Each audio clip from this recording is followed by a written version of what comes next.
बिस्मिल्लाहिर्रहमानिर्रहीम। तमाम दोस्तों को, सुनने वालों को, देखने वालों को अस्सलाम वालेकुम। मैं हूं इकबाल जंजू। आप देख रहे हैं मेरा यूट्यूब चैनल और फेसबुक। नाज़रीन, जब जो पुराने दोस्त हैं, बीए की इंग्लिश में एक नावल था, old man and the sea, Hemingway ने लिखा था। ये बड़ा टॉप का राइटर था और इसने इस नावल में जो लिखना था, ये जो इसका सेंट्रल आइडिया था वो ये था कि एक मछेरा था। बहुत अरसा उसने कोई 15 साल गुजर गए थे, उसे कोई बड़ी मछलियाँ आती आई थी, कोई शिकार नहीं कर सका था। तो बड़ा मायूस था, लेकिन उसकी ज़िंदगी की जो स्ट्रगल थी वो जारी थी। वो मुसलसल कोशिश कर रहा था और उसे उम्मीद थी कि एक वक्त आएगा वो बड़ी मछली शिकार करेगा और उसे मार्केट में बेचेगा, वो अमीर होगा और उसके हालात सही हो जाएंगे। मतलब उसकी हालत इस तरह से हो गई थी कि उसके जो साथी थे वो भी उसका साथ छोड़ गए थे और मोस्टली उसे कहते थे कि ये बड़ा बदकिस्मत सा मछेरा है। एक दिन ऐसे हुआ कि वो अपनी कश्ती लेके कहीं समुंदर में निकला और निकलते आगे जाते जाते बहुत आगे चला गया। मुख्तसर बताता हूँ क्योंकि नावल बहुत बड़ा था, उसका मैं सेंट्रल आइडिया बताता हूँ। उसे कुछ हिलते हुए नज़र आया और उसने जब वो अपना बर्छा, वो अपना जो मटेरियल था, जो इंस्ट्रूमेंट था मछलियाँ पकड़ने का, वो समुंदर में फेंका तो उसे पता चला कि कुछ चीज़ ऐसी है जो समुंदर में ज़ोर लगा रही है और हिल रही है। एक मछली, उसे बड़ी मछली जिसे वेल मछली कहते हैं, उसके उस कांटे में फंसी और वो उसको घसीटता हुआ बाहर लाने की कोशिश कर रहा था। बहुत आगे निकला हुआ था, बहुत दूर था और उस मछली को साहिल पे लाने के लिए उसने जद्दोजहद शुरू कर दी।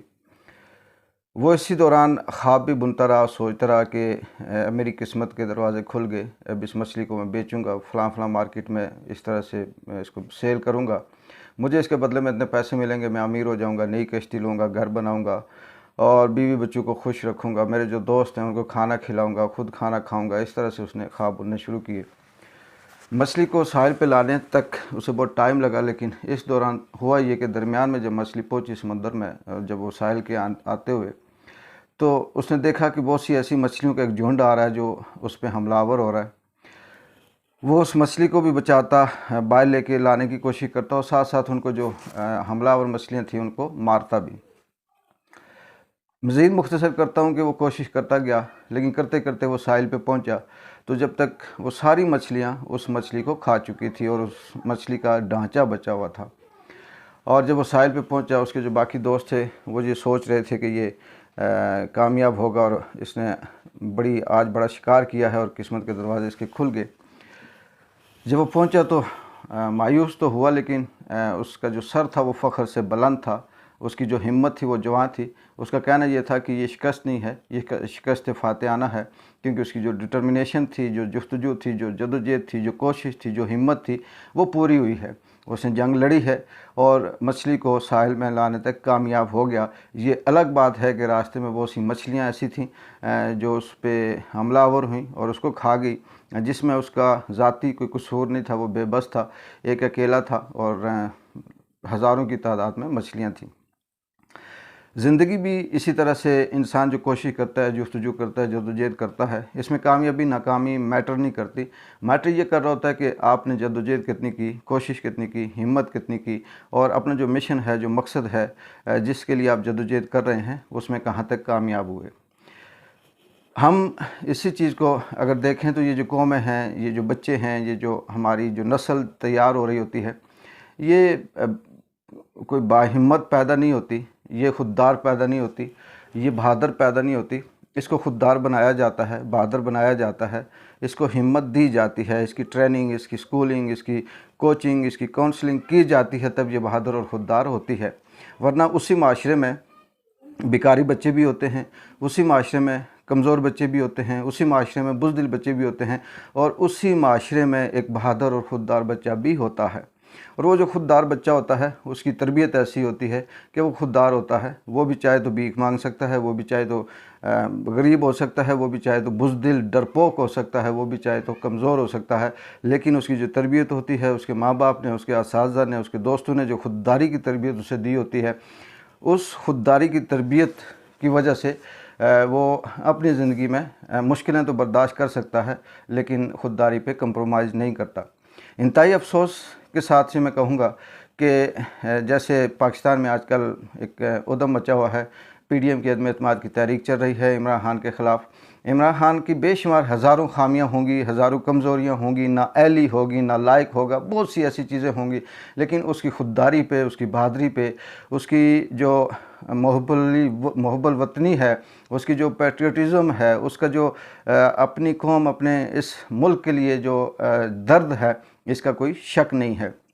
अफसोस इस बात का है कि वो कौम, वो मुल्क, वो पाकिस्तान जो 70 सालों से अमेरिका का ग़ुलाम था और उसके इशारों पे नाचता था, उस चुंगल से, उस ग़ुलामी से इमरान खान ने निकाला। इसके लिए बेशुमार उसे मसाइल, मुश्किलातें सहनी पड़ी, लेकिन एंड पे ये है कि अमेरिका ने फिर एक लॉबी तैयार की और मीर जाफ़र और मीर सादिक पैदा किए, और वो मीर जाफ़र और मीर सादिक इमरान खान के ख़िलाफ़ खड़े हो गए। अभी जैसे ही अभी हुकूमत आई भी नहीं है मुस्लिम लीग नून की, जिसमें शहबाज शरीफ साहब बन रहे हैं वज़ीर आज़म, और ख्वाजा आसिफ इनके स्पोक पर्सन भी हैं। ख्वाजा आसिफ साहब ने स्टेटमेंट दी कि जी अगर हम अमेरिका से टक्कर लेंगे तो हमारा तेल बंद हो जाएगा, हमारा खाना बंद हो जाएगा, हमारे बच्चों के लिए मसाइल पैदा होंगे।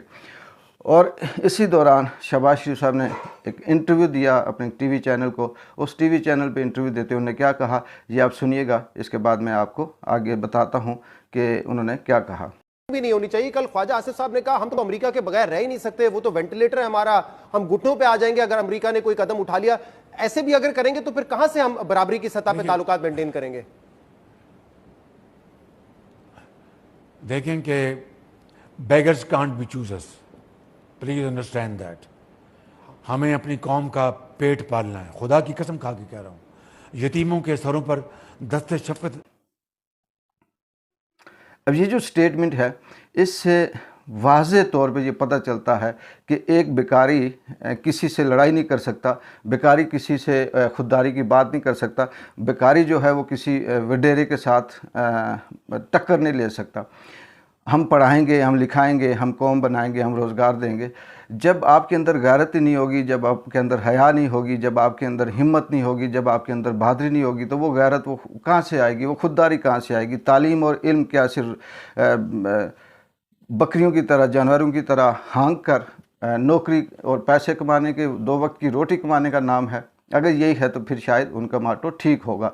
लेकिन ये वो लीडर हैं, ये वो कौम के सरपरस्त हैं जो कौम बनाने चले हैं और अपने स्टेटमेंट में ये कह रहे हैं कि हम एक बेकारी कौम हैं और बेकारी कभी किसी से मदद नहीं मांग सकता या उसके ख़िलाफ़ नहीं जा सकता।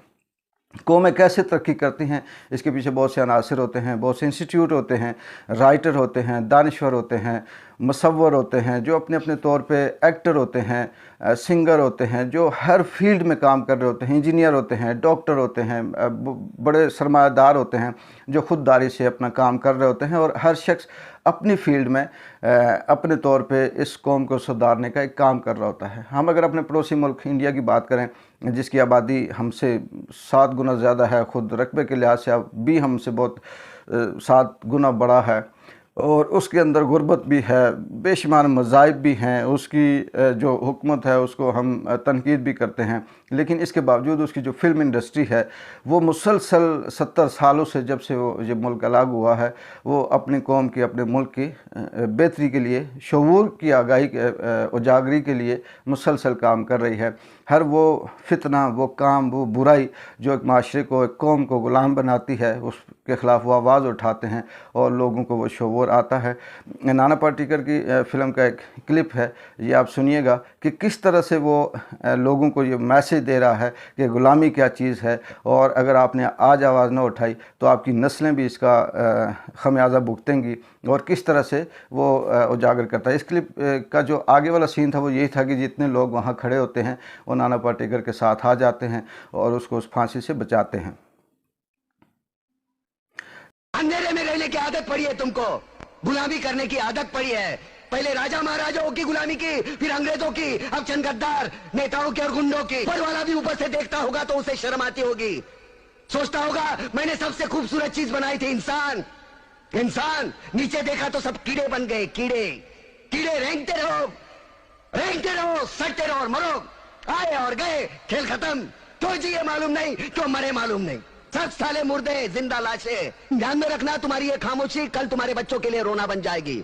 ये कानून वाले, वर्दी वाले नेता, इन्होंने अपना ईमान बेच दिया। क्यों समझा रहा हूं तुमको, क्यों समझा रहा हूं? पागल हूं मैं, भूसा भरा पड़ा है मेरे दिमाग में। क्यों बातें कर रहा हूं इन पत्थरों से? हंसो, हंसो, खुशियां मनाओ। क्रांति की राह पर एक और कुत्ते की मौत मरने जा रहा है, कल कोई और मरेगा, हमें क्या? हाँ? हम इसी तरह जीते रहेंगे, है ना? जियो भाई जियो, जैसे चाहिए वैसे जियो।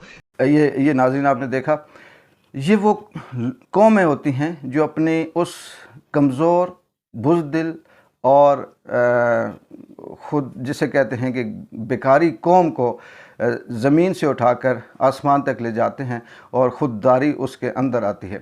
पीडीएफ की तहरीक अपनी जगह पे अदम एतमाद कल पेश होना है। इसमें कौन जीतेगा कौन हारेगा ये मैं पहले भी कह चुका हूँ, इससे हमें गर्ज नहीं है।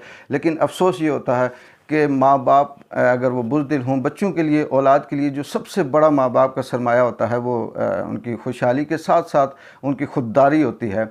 वालदैन या वालिद जब बुज़दिल होगा, डरपोक होगा, कमज़ोर होगा तो वो असर ऑटोमेटिकली उसकी औलाद पे पड़ता है। उसकी औलाद भी डरपोक और इसी तरह से कमज़ोर होती है। लेकिन अगर वालिद अपनी औलाद के सामने ख़ुददारी का मुज़ाहरा करता है, वो बहादुर होता है, वो झुकता नहीं है। गुर्बत अपनी जगह पे होगी, मुश्किल अपनी जगह पे होगी, कामयाबी नाकामी अपनी जगह पे होगी, लेकिन बच्चों के जहन में एक बात जो आती है वो यही आती है कि हमारा बाप जो था वो ये खुददार है, इसने किसी के आगे ग़ुलामी नहीं की, सर नहीं झुकाया, अपने बराबरी की बुनियाद पे बात करता रहा और जहाँ इसे मुनाफा मिलने की बात आई तो बराबरी की बुनियाद पे बात की और वो औलाद फिर आगे जाकर उस खुददारी के रास्ते पे चलती है।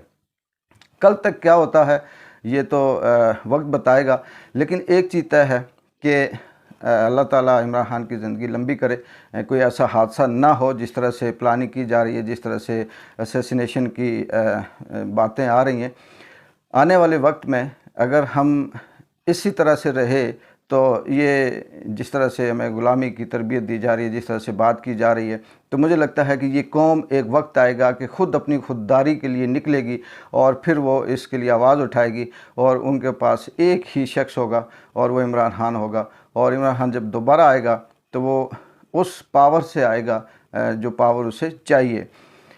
मुझे सिर्फ इससे कोई नहीं है कि कामयाबी, नाकामी, नालायकी, नाअहली, महंगाई सबके दौर में रही है, मसाइल सबके दौर में रहे हैं, लेकिन आज जो सीवी अमेरिका को दिखाई जा रही है, जो बताई जा रही है, जो ये कहा जा रहा है कि आपके ख़िलाफ़ आवाज़ हम नहीं उठा सकते, हमें बड़ा मुश्किल में है और अगर हमने आपके ख़िलाफ़ ये किया तो हम ऐसे हो जाएंगे।